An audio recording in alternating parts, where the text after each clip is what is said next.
Welcome to my videos. So guys, have you noticed one thing? That home insurance cost in Canada is rising suddenly. You see your premiums are going up. Even if you might never have filed a claim, even if your highest is the same. If you find it like this, you are not alone.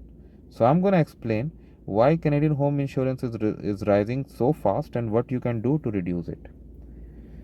So guys, the reason number one is climate disasters. We are seeing more floods, wildfires and storms. And because of this, based on the policies, these companies are paying huge claims. So that is being reflected in higher premiums. Repair costs are also increasing for any damage. That means construction materials are also expensive. Labor cost is high. Even a small damage claim could easily reach thousands or even more. Okay, and that falls on insurance companies. That comes back to us.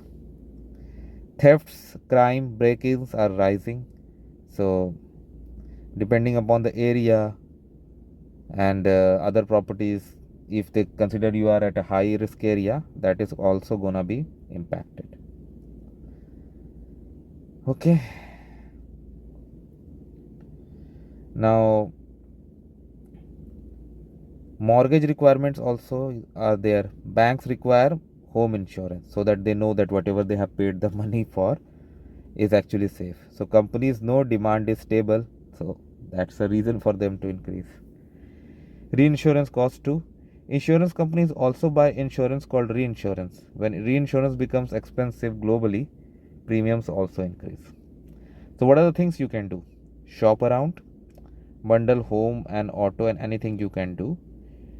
Make sure you check the materials. Do not make very small claims. Okay. You can also increase your deductible. And if you do all these, and if you upgrade your security like monitoring, cameras, and anything that a company wants, then probably it's going to help you.